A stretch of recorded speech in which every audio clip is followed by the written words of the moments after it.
HM computer tutorial आपको welcome कर रहा है। आज हम देखेंगे हेल्थ एंड डिजीज कितना होता है, तो उसके ऊपर पढ़ेंगे। तो पहले हेल्थ के लिए क्या क्या चाहिए, प्रोटीन, कार्बोहाइड्रेट, फैट्स और लिपिड्स जो होते हैं उसको, ये सब बेसिक यूनिट है। जो कोई भी ह्यूमन एनिमल का जो बेसिक यूनिट है, लिविंग सेल्स बोलते हैं उसको, सेल्स के लिए वो प्रोटीन चाहिए, कार्बोहाइड्रेट एंड फैट्स ऐसा चाहिए। तो हेल्थ का सिग्निफिकेंस क्या होता है, मतलब बीइंग वेल, अच्छा रहना, फिजिकली, मेंटली एंड सोशली। तो हेल्दी पर्सन उसको बोलेंगे मतलब डिजीज फ्री, और कुछ डिजीज मतलब उसको कोई डिस्टर्ब्ड इजी हो जाने से, इजीली जो डिस्टर्ब हो जाता है उसको डिजीज हो। तो इम्यूनो सिस्टम अगर किसका हाई रहेगा तो इजीली वो डिस्टर्ब नहीं होगा, तो इसको बोलते हैं हमको डिजीज होता नहीं इम्यूनो सिस्टम हाई रहने से। तो हेल्दी पर्सन का इम्यूनो सिस्टम जनरली अच्छा रहता है। तो डिजीज दोनों वेराइट का होता है, एक एक्यूट एंड क्रोनिक। तो क्रोनिकल डिजीज जितना है तो लाइफ टाइम के लिए रहता है, जनरली एलिफेंथेसिस, अस्थमा, ये सब बीमार जितना है बहुत दिन तक जिंदगी भर रहता है, कुछ होने वाला नहीं है, लाइफ टाइम तक रहेगा। और एक्यूट है, कम दिन के लिए आएगा, जैसे ठंडी, काशी, सर्दी, ऐसा बुखार, ये सब एक्यूट डिजीज है, कम टाइम के लिए आएगा फिर चला जाएगा। तो ये दो वेराइट का डिजीज है। नेक्स्ट आपका आ रहा है काज ऑफ डिजीज। ये डिजीज क्यों हो रहा है? जनरल कॉज होता है ड्रिंकिंग वाटर अच्छा नहीं होने से, नर्समेंट खाना अच्छा नहीं मिलने से, और पब्लिक सर्विस अच्छा नहीं है, और कुछ पूर हाउस होल्ड, जो मेनी रीजन्स होता है।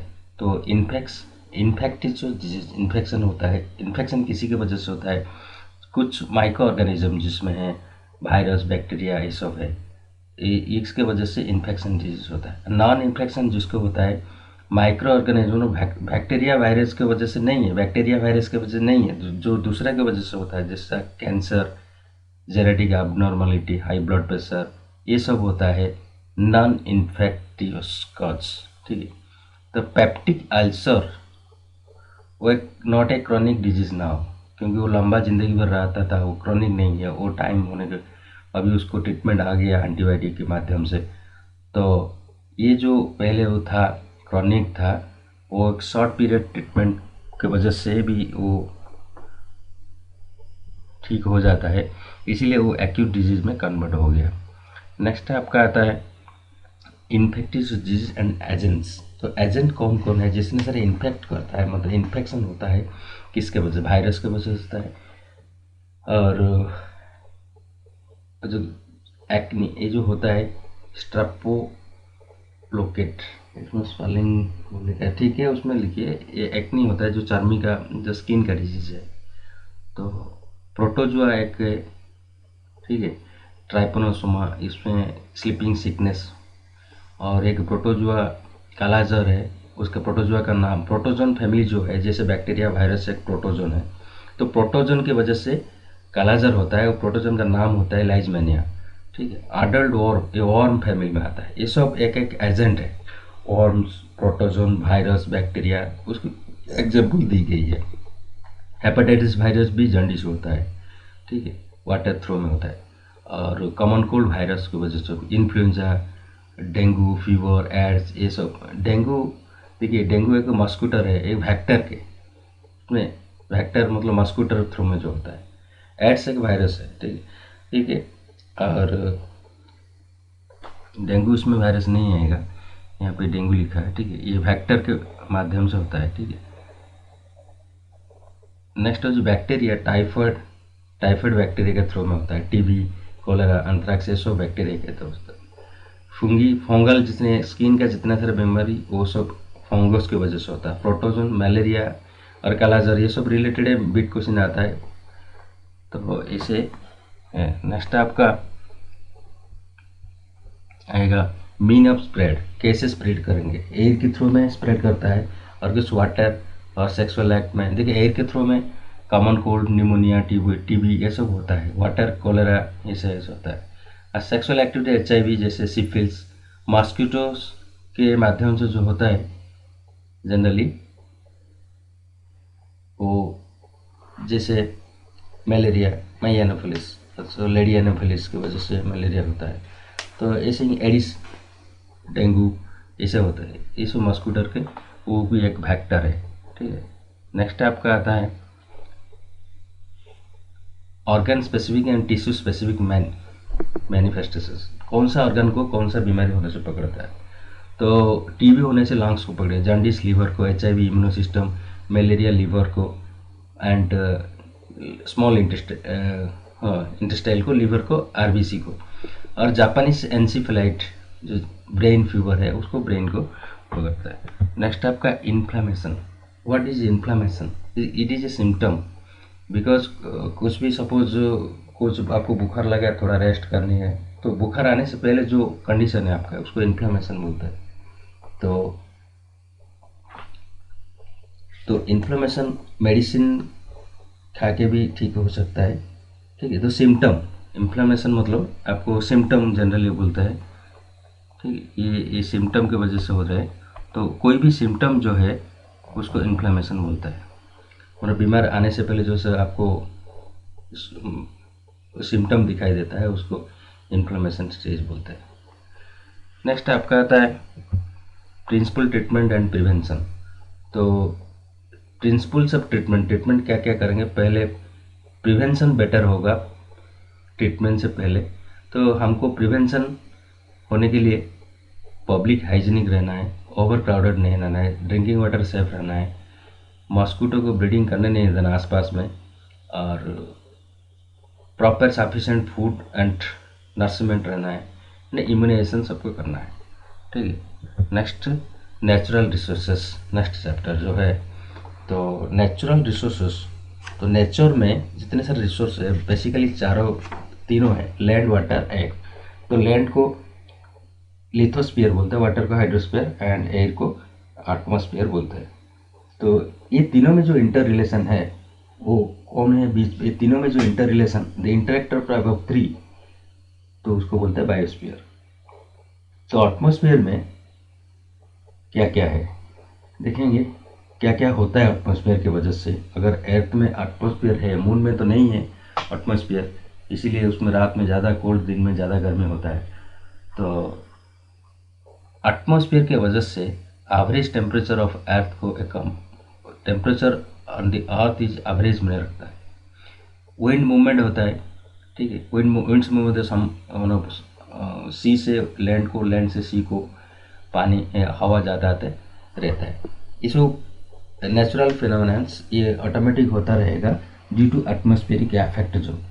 तो ये जो टेम्परेचर अनइवन होता है लैंड में और वाटर में, क्योंकि अगर सनलाइट जब गिरता है वाटर के ऊपर, वाटर के पास जो एयर है, एंड सपोज सी में जो एयर है, सी के ऊपर जो एयर है, और लैंड के ऊपर जो एयर है, ये दोनों के बीच में लैंड जल्दी गर्मी हो जाएगा, water.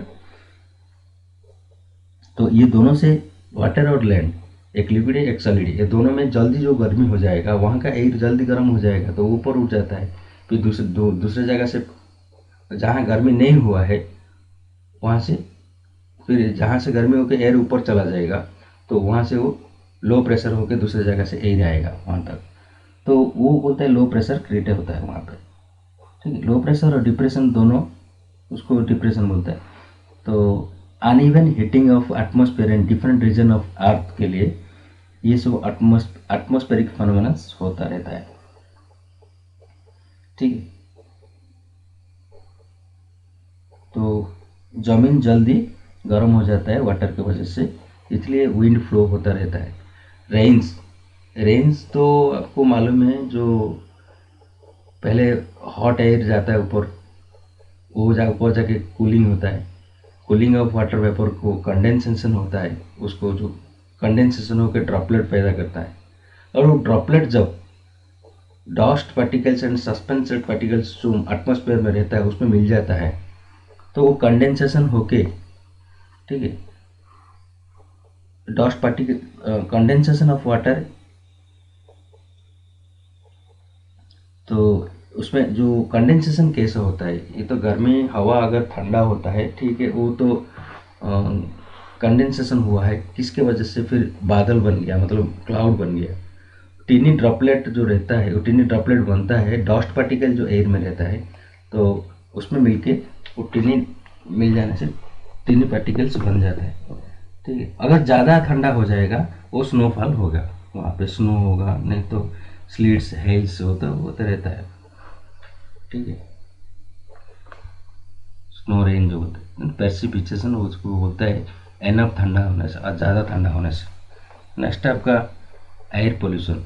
Air pollution generally nitrogen और सल्फाइड का ऑक्सीजन ऑक्साइड की वजह से, ठीक है, उसको जितने सारे ऑक्साइड है सल्फर का नाइट्रोजन का उनको वजह से होता है। और ये क्योंकि होता है जो उसने सारे फॉसिल्स फ्यूल है, कोल है, पेट्रोलियम है, वो जलने से वो उसके वजह से होता है। एसिड रेन, ये जो एयर में जो रहता है oxide of nitrogen and sulphur, ये जब रेन वाटर में मिलके नीचे ज़मीन में गिरता है उसको एसिड रेन बोलता है। स्मोक, ये जहाँ पे एयर पोल्यूशन ज़्यादा है वहाँ पे ज़्यादा दिखाई देगा स्मोक। ये जो स्मोक है हाइड्रोकार्बन एयर में रहता है, मतलब जो कार्बन अनबर्न्ड हो गया, कुछ फसिल फ्यूल है जो पेट्रोलियम कोल जो अनबर्न्ड हो गया, जो जल नहीं पाया कंप्लीटली, उसको हाइड्रोकार्बन बोलता है। तो ये एयर में रहता है और ठंडी का मौसम में वो वाटर के साथ कंडेंसेशन होता है। ठीक है, वो एयर में मिलके वो कार्बन एयर में मिलके ठंडी का मौसम में कंडेंसेशन होता है, मतलब उसको घनीकरण जो बोलता है, तो उसको स्मोक पैदा होता है। ठीक है, उसको स्मोक बोलता है। तो smoke is a indication of air pollution. Next water pollution. Water pollution कैसे होता है, जब फर्टिलाइजेशन पेस्टिसाइड्स हम यूज़ करता है, सपोज जितने सारे फर्टिलाइज़र और कीटनाशक जैसे यूज़ कर पेस्टिसाइड्स यूज होता है, तो वो पानी में बह के पानी में मिल जाता है, वो वाटर पोल्यूशन होता है। और फैक्ट्री का जितने सारे इंडस्ट्रियल जो ड्रेनेज वाटर आता है उसके वजह से भी वाटर पोल्यूशन होता है। नेक्स्ट आता है सॉयल। तो सॉयल कैसे फॉर्मेशन होता है, एक सॉन के ज़्यादा गर्मी ठंडी होने से होता है, और वाटर फ्लो में होता है, विंड फ्लो में भी सॉइल फॉर्मेशन होता है। और एक कहते हैं लाइकेन। लाइकेन जो पत्थर के ऊपर एक ग्रास टाइप का चीज़ है, वो लाइकेन होने से वो बहुत दिन रहने से वो मिट्टी पैदा होता है, लाइकेन की वजह से होता है। What is humus? ह्यूमस ये लिविंग ऑर्गेनाइजेशन डिकेड होता है, मतलब जो कोई भी जानवर मर गया, नहीं तो कोई सपोज कोई छोटा छोटा प्लांट मर जाता है, तो उसको जो डेड बॉडी रहता है उसको लेके डिके होने के बाद बैक्टीरिया फॉर्मेशन होता है उसमें। वो एक पोरस मटेरियल होता है, मतलब ज़मीन के ऊपर मिट्टी के ऊपर लेयर में रहता है, तो हमेशा उर्वरता है, उर्वरता ज़्यादा, मतलब उसमें फर्टिलाइजेशन अच्छा होगा। ठीक है, तो टॉप सॉइल में ये जनरल रहता है। ठीक है, बायोडाइवर्स ये वो बोरोस ह्यूमस जिसका मिट्टी में ज़्यादा है उसका हिसाब से बायोडाइवर्सिटी क्रिएट होता है, मतलब उसके तरह से प्लांट होता है।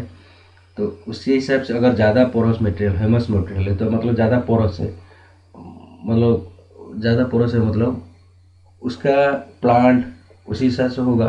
प्लांट जैसे होगा तो उसी हिसाब से अदर एनिमल में दिखाई देगा। तो बायोडाइवर्सिटी डिपेंड करता है ह्यूमस के ऊपर, ह्यूमस के ऊपर। सॉइल पोल्यूशन अभी देखेंगे तो सॉइल के ऊपर जो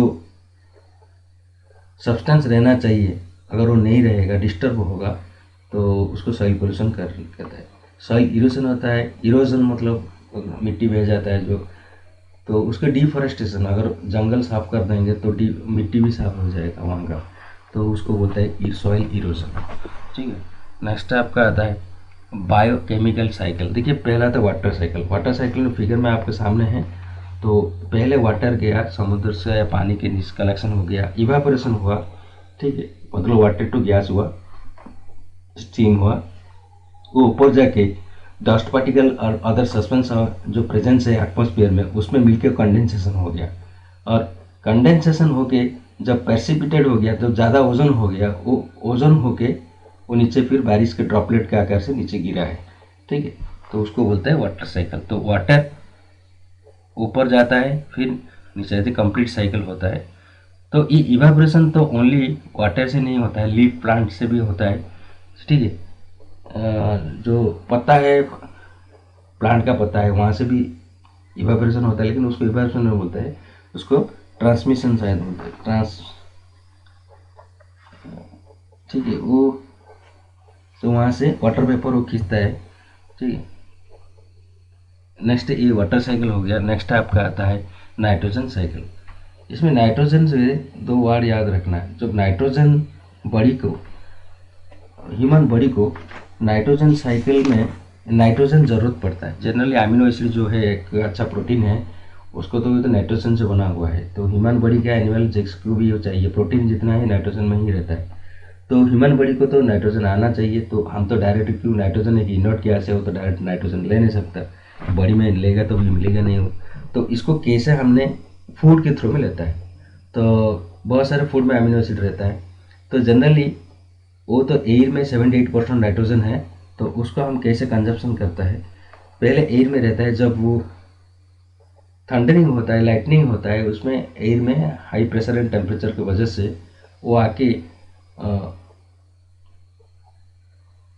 हाई टेम्परेचर लाइटनिंग होने के टाइम पर तो नाइट्रोजन ऑक्साइड बन जाता है। तो पानी में, बारिश का पानी में मिलके वो ज़मीन में आता है, नाइट्रोस एसिड होता है। ठीक है, एसिड, नाइट्रोस एसिड आता है। तो उसके बाद वो प्लांट रहता है जो, तो दो वेराइटी का प्लांट रहता है वहाँ पे। जनरली पॉल्स प्लांट जो है डाइकोट प्लांट है, जो डाइकोट प्लांट रहता है। जनरली उसको क्या करेंगे, वहाँ प्लांट में लेगम रहता है, जो प्लांट का एक मोटा वाला पार्ट जो नीचे रहता है। लेगम और रूट में वो बैक्टीरिया कुछ रहता है। वो बैक्टीरिया क्या करता है, उसको नाइट्रिक ऑक्साइड और रूट नोडल में नाइट्रेट और नाइट्राइट में कन्वर्ट करता है वो। तो ये नाइट्रेट हो गया। तो नाइट्रेट होके उसके बाद वो खाना, वो जो डाल को हम खाएंगे तो वो हमारा बॉडी में फिर ऑक्साइड फॉर्म से फिर अमीनो एसिड थ्रू में वो फिर बॉडी को हमारा बॉडी में नाइट्रोजन सप्लाई होता है। ठीक है। फिर तो ये जो कंप्लीट साइकिल हो गया। फिर आदमी अगर जो कोई भी एनिमल अगर डेड हो गया, वो भी मिट्टी में मिलता है, कुछ बैक्टीरिया फिर उसको नाइट्रोजन फ्री एलिमेंट्री नाइट्रोजन करके छोड़ता है। तो ये जो पहले है, तो नाइट्रिफिकेशन क्या होता है। ठीक है, डीनाइट्रिफिकेशन मतलब नाइट्रेट से डीनाइट्रिफिकेशन होकर नाइट्रोजन एटमॉस्फेयर में मिलना है। ठीक है। और नाइट्रिफिकेशन क्या है, नाइट्रोजन को नाइट्रेट में कन्वर्ट करना है। ठीक है, मतलब oxide of nitrogen to nitrogen बनाना है, उसको डीनाइट्रिफिकेशन करता है। अगर कोई नाइट्रोजन को ऑक्साइड ऑफ नाइट्रोजन बनाना है, उसको नाइट्रिफिकेशन बोलता है। ठीक, तो डीनाइट्रिफिकेशन नाइट्रिफिकेशन दोनों प्रोसेस होता है। तो नाइट्रेट फॉर्म में हमने नाइट्रोजन को यूज कर रहे हैं। नेक्स्ट है आपका ये कंप्लीट साइकिल, कार्बन साइकिल। तो कार्बन जनरली फ्री फॉर्म में रहता है डायमंड एंड ग्राफाइट में, जैसे एलिमेंटरी फॉर्म है या फ्री फॉर्म में। और कार्बन डाइऑक्साइड में रहता है। और सभी चीज़ जैसे प्रोटीन है, कार्बन है, कार्बोहाइड्रेट है, फैट्स है, न्यूक्लिक एसिड और विटामिन, ये सब में कार्बन रहता है। तो बेसिक प्रोसेस में वो रहता है। तो ग्लूकोज जो है उसमें भी कार्बन है। तो ये कार्बन का कंटिन्यूस साइकिल, जैसे देखिए बहुत सारी चीज़ से फ्यूसल बर्निंग होने से कार्बन निकलता है, फोटोसिंथेसिस में भी वो भी आता है। तो एटमॉस्फेयर में ही जैसे कार्बन जाता है, फिर कार्बन डाइऑक्साइड हो गया, CO2 एटमॉस्फेयर को गया, फिर उसको फोटोसिंथेसिस की कार्बन डाइऑक्साइड ले गया, कौन, फोटोसिंथेसिस में, और फिर ऑक्सीजन दिया है। तो ऐसा साइकिल रहता है। कार्बन डाइऑक्साइड जाता है, जनरली उसका मेन पार्ट है प्लांट का। नेक्स्ट है आपका ऑक्सीजन साइकिल। तो ऑक्सीजन का भी साइकिल कंप्लीट होता है, वो भी फोटोसिंथेसिस की वजह से। ठीक है,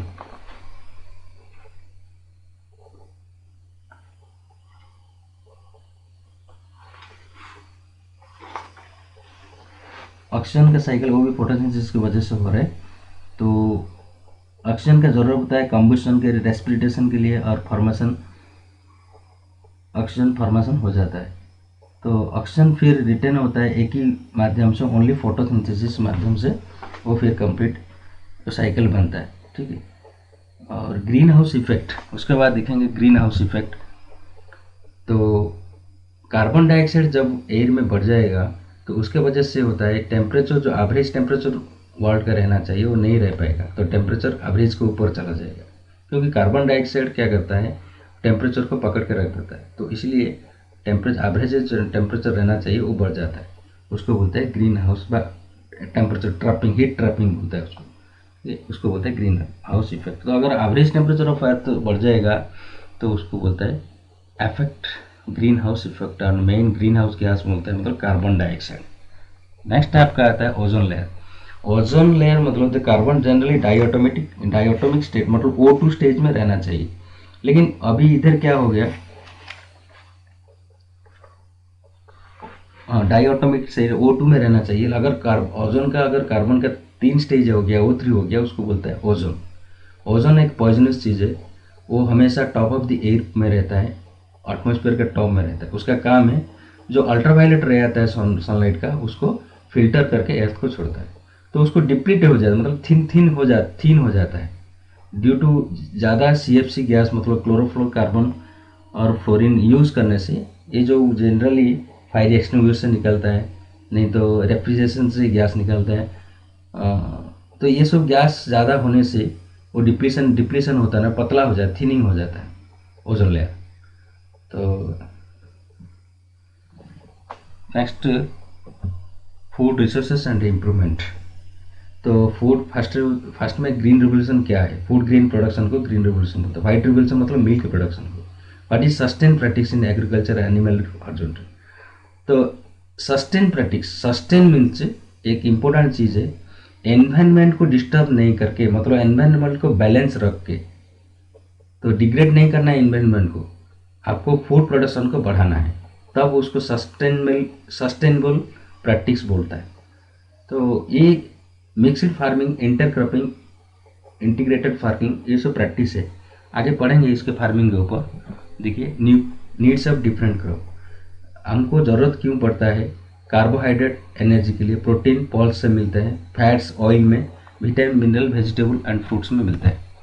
नेक्स्ट होता है what is rabi crops and kharif crops. Rabi crops मतलब आपको जनरली रेनी सीजन में जो ग्रोन होता है, रेन हार्वेस्ट होगा अक्टूबर में, जून टू अक्टूबर में उसको ग्रोन करके हार्वेस्ट करना है।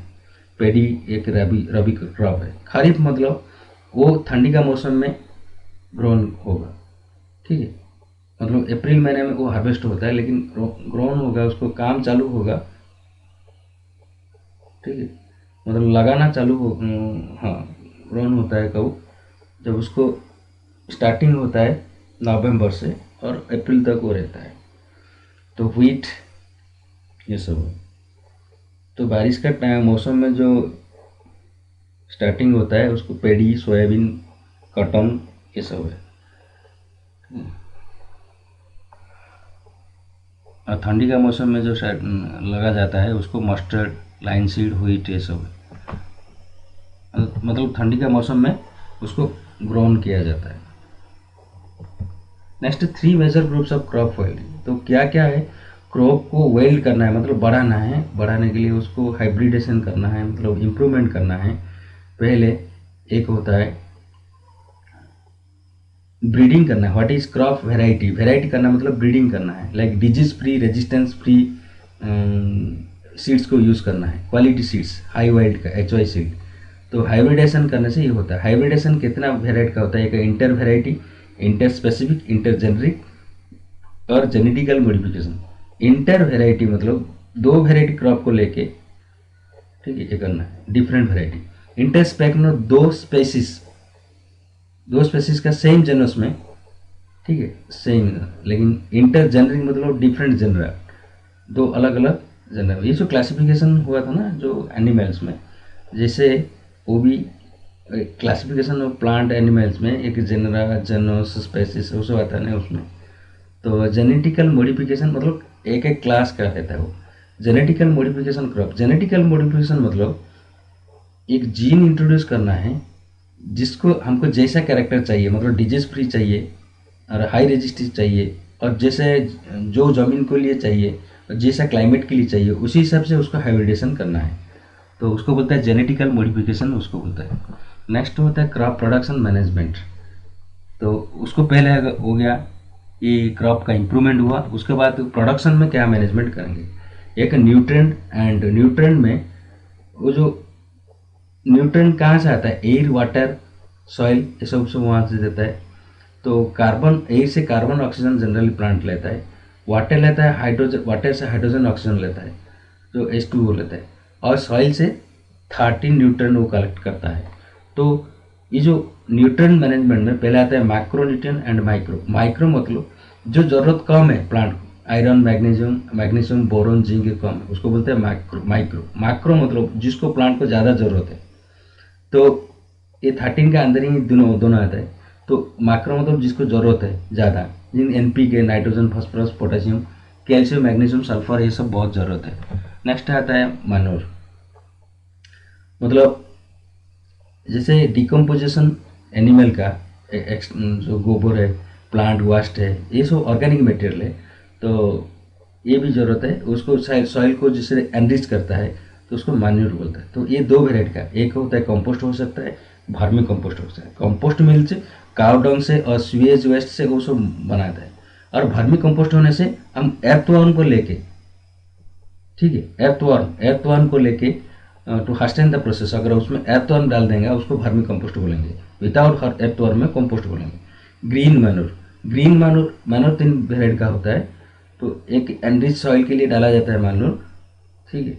तो ग्रीन मैनूर मतलब तो सॉइल में नाइट्रोजन बढ़ाने के लिए, नाइट्रोजन फॉस्फोरस बढ़ाने के लिए जनरली हमने अगर वो ऑर्गेनिक में करना है, मतलब फर्टिलाइजर डालेंगे नहीं, तो बिना फर्टिलाइजेशन अगर करना है तो उसमें क्या करता है, गुआर और हेम्प, ये दोनों प्लांट को लगाया जाता है। वो लगाने के बाद उसको मल्च मतलब क्रॉस कर दिया जाएगा और सॉइल में मिटा दिया जाएगा। बड़ा होने के बाद छोटा छोटा प्लांट हो जाएगा, उसके बाद उसमें ही प्लांट में मिला देंगे, तो उसको बोलता है ग्रीन मैन्यूर। छोटा छोटा ग्रीन प्लांट को बड़ा करके वही ज़मीन में ही मल्च कर देंगे, मतलब प्लगिंग कर देंगे, उसमें सॉइल में मिला देंगे, तो उसको बोलते हैं ग्रीन मैन्यूर।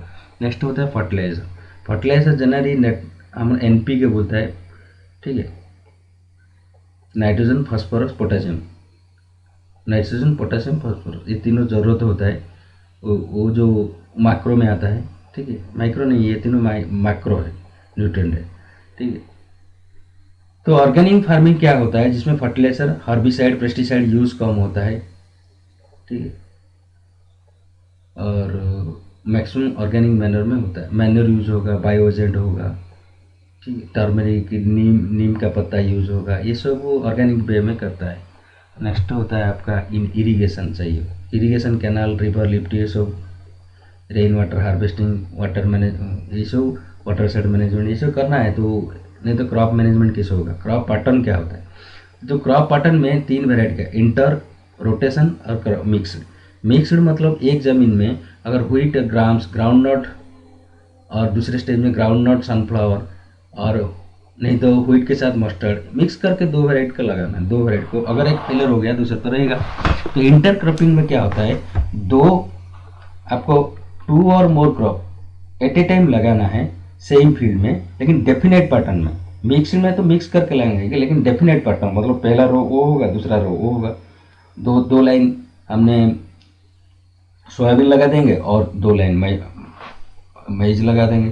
तो ऐसे ही है, उसको बोलते हैं इंटर क्रॉपिंग, मतलब 2 लाइन छोड़ के दूसरा क्रॉप लगाना है। क्रॉप रोटेशन मतलब पहले 2-3 क्रॉप लगाना है साल में, मतलब एक ही साल में एक ही क्रॉप नहीं लगा के साल में 2-3 वेराइटी का क्रॉप, ठीक है। पहले हो गया राइस, उसके बाद पल्सेस डालेंगे, तो उसको 2-3 वेराइटी का क्रॉप साल में, एंटर साल में चेंज कर, 3 महीने का एक क्रॉप रहेगा, फिर दूसरा 3 महीने का और एक क्रॉप, उसको बोलता है क्रॉप रोटेशन। नेक्स्ट होता है आपका क्रॉप प्रोटेक्शन। क्या करेंगे उसको, प्रोटेक्शन मतलब प्लांट को प्रोटेक्शन किससे करना है, वीड्स से, इंसेक्ट एंड डिजीज फ्री करना है, इंसेक्ट को फ्री करना है। वीड्स मतलब जो अनवांटेड प्लांट रहता है, जैसे जेथियम, उसको गोक्रो ग्रास है, पैरेंथियम जो गजरा घास है, ठीक है, ये सब घास को निकालना है वहाँ से। तो ये सब क्या करता है, न्यूट्रिशन को खा लेता है, इसलिए उसको निकालना है वहाँ से, टाइमली करना। तो इसके लिए ठीक टाइम पे क्रॉप को सोइंग करना है, मतलब लगाना है, और इंटर क्रॉपिंग करना है, और डीपर प्लग जो करता है, प्लगिंग करने के टाइम डीपली करना है, एंड सीड को ठीक से प्रिपरेशन करना है, ठीक। नेक्स्ट होता है इंसेक्ट पेस्ट। इंसेक्ट पेस्ट मतलब तो जो काट लेता है रूट को, प्लांट को, तो उसको इंसेक्ट पेस्ट यूज़ करना है, स्टीम में, फ्रूट में, हाँ, बोर करना है, मतलब ऊपर से स्प्रे जो करता है।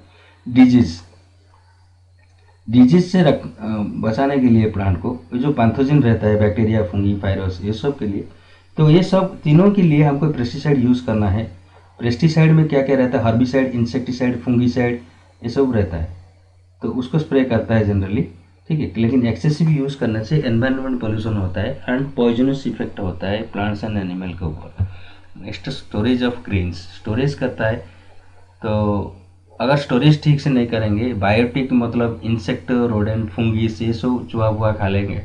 अबायोटिक मीन्स लो मॉइस्चर पकड़ लेगा, टेम्परेचर, मॉइस्चर एंड टेम्परेचर पकड़ लेंगे उसको, तो इसलिए एबायोटिक, उसको एबायोटिक बोलते। तो प्रिवेंटिंग एंड कंट्रोल मेजरमेंट को करना, तो स्टोरेज ठीक रखना है।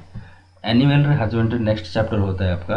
तो कैटल फार्मिंग, पहले कैटल फार्मिंग किस लिए किया जाता है, तो जो miles of milk and draft animals, ये दोनों वेराइटी का मतलब जो जो दूध देता है उसको माइल्स बोलते हैं, जो दूध नहीं देता ज़मीन में ये करने के लिए लेता है एनिमल को, उसको ड्राफ्ट एनिमल, ज़मीन में फार्मिंग के लिए जाता है। Next, exotic and foreign breeds, दोनों एक फॉरेन ब्रीड्स मतलब जो फॉरेन का, एक कैटल के बारे में बोलता है, ठीक है, गाय पालन। तो ये जर्सी, ब्राउन स्विस और फॉरेन का, और इंडियन का रेड सिंधी एंड साइवल। लेकिन पॉल्यूटरी हम एग के लिए करता है एंड चिकन मीट के लिए ये सब किया जाता है, ठीक है। ये लेगहॉर्न होता है फॉरेन का, इंडिया का होता है असील। एग बॉयलर प्रोडक्शन भी होता है, फिश प्रोडक्शन देखिए मेराइन होता है, इनलैंड में भी होता है फिश का। ये जो फिश प्रोडक्शन होता है उसमें फिश का जनरली ये जो काटला फिश, सिल्वर काटला फिश जो है, तो वो पानी का ऊपर जो रहता है, ठीक है। सिल्वर क्रैब मतलब मीडियम, रोहू और ग्रास क्रैब ये सब मीडियम में रहेगा, मृगल ये भी मीडियम है, और जो नीचे रहता है कॉमन क्रैब ये सब, तो वाटर का लेवल में जो फिश रहता है उसी हिसाब से उसको नाम दिया गया, ठीक है। तो नेक्स्ट होता है मेराइन और इनलैंड। जो मेराइन, ये जो प्रांस होता है, जो चिंगड़ी होता है, तो उसमें मेराइन का एक रहता है वो पैनियस मोनोडोन, ठीक है। और फ्रेश वाटर में जो रहता है प्रॉन्स, उसको बोलता है मैक्रोब्रैचियम रोजन बार्गली, ठीक है, रोजन बार्गली, जो फ्रेश वाटर में रहता है। जो प्रॉन्स है दो वेराइटी का, तो उसमें फ्रेश वाटर का और एक मैराइन का। नेक्स्ट, बी कीपिंग, जो हनी प्रोडक्शन के लिए होता है। कैरिना इंडिका, उसका ना इंडिया का बी का नाम, इटालियन बी का सबसे ज़्यादा कलेक्ट, लेकिन इटालियन बी का सबसे ज़्यादा प्रोडक्शन है, ठीक है। थैंक्स। नेक्स्ट आपका दूसरा क्लास होगा और एक